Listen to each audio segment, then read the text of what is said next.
আপনাকে কে সৃষ্টি করেছেন ভাই? কি উদ্দেশ্যে? প্রথমে কি একটা বলেছে, কি উদ্দেশ্যে?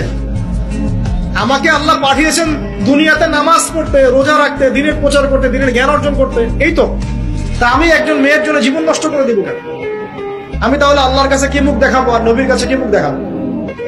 ওখানে গিয়ে বলবো আল্লাহ আমি আমার অমুক প্রেমিকার জন্য আশেক হয়ে একদম জীবন দিয়ে দিয়েছি, আত্মহত্যা করেছি। গেছে ভাই, যাইতে দেন।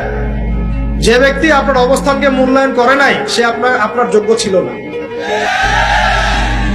এখন আপনি কি করবেন? নিজের অবস্থান উন্নত করেন, আপনার পিছনে লাইন ধরে ঘুরবে। এটাই বাস্তবতা। দুনিয়া খুব খারাপ জিনিস। মানুষ মানুষের অবস্থানকে মূল্যায়ন করে, মানুষ মানুষের অবস্থানকে মূল্যায়ন করে, কিন্তু আল্লাহ রাব্বুল আলামিন আপনাকে সর্বাবস্থায় ভালোবাসেন। এই যে আমরা এখন অনেক পাপ করছি না, আল্লাহ কি আমাদেরকে আযাব দিয়ে ধ্বংস করে দিয়েছে? আল্লাহ পাক এখনো আমাদেরকে ভালোবাসেন, গ্রহণ করেন, অপেক্ষায়। আল্লাহ পাক অপেক্ষা করছেন কখন তওবা করবে, আমি তওবা কবুল করব।